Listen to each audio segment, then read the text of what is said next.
Selanjutnya, penyelesaian MST atau Minimum Spanning Tree menggunakan algoritma Kruskal.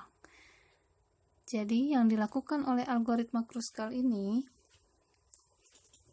terlebih dahulu diurutkan bobotnya dari yang terkecil hingga yang terbesar.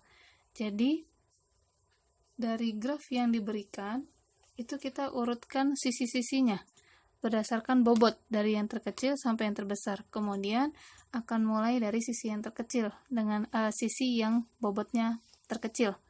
Kemudian baru melanjutkan ke sisi yang kedua terkecil dan seterusnya. Jadi tahapannya seperti itu ya. Kalau secara umumnya seperti ini langkah-langkahnya. Pertama, sisi-sisi dari graf itu diurutkan meningkat berdasarkan bobotnya ya, dari kecil menuju yang besar. Kemudian T ini adalah spanning tree-nya, pohon merentangnya masih kosong. Selanjutnya kita pilih sisi yang mempunyai bobot minimum yang tidak membentuk sirkuit. Ini penting ya, karena kalau membentuk sirkuit dia bukan lagi sebagai pohon. Kemudian ulangi langkah 2 ini sebanyak n-1 kali. Ini adalah pseudocode-nya. Kemudian dengan contoh yang sama dengan algoritma prim yang tadi, kita coba selesaikan menggunakan algoritma Kruskal. Jadi ini adalah graf yang sama.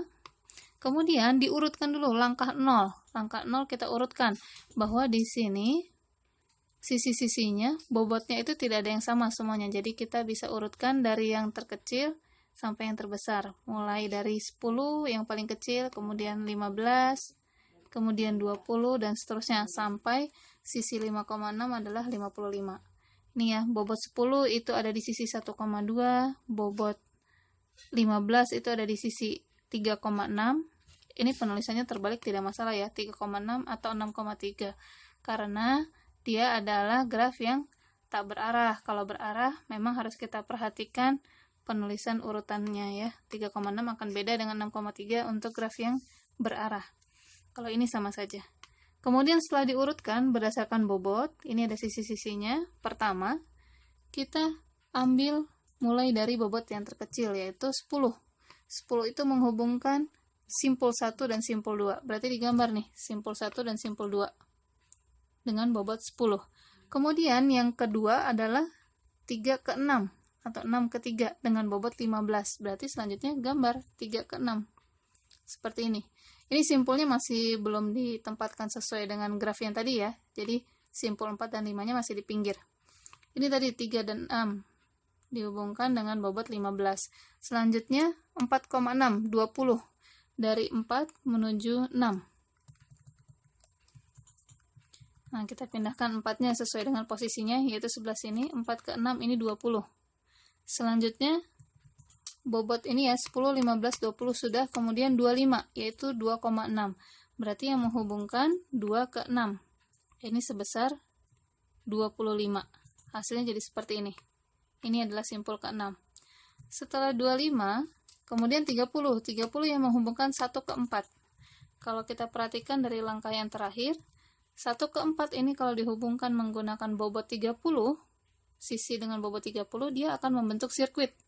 Sehingga untuk bobot 30 ditolak karena dia akan membentuk sirkuit. Setelah itu berarti kita lanjut ke bobot yang ini 3 ke 5 yaitu 35. 35 dari simpul 3 ke 5. Ini nilainya 35. Kemudian ditotalkan semua. Ini 10, 15, 20, 25, 30 kita skip ditambah 35. Hasilnya ternyata sama 105, dan hasil minimum spanning tree-nya juga sama dengan hasil yang kita kerjakan menggunakan algoritma prim. Ya, seperti itu penyelesaian minimum spanning tree.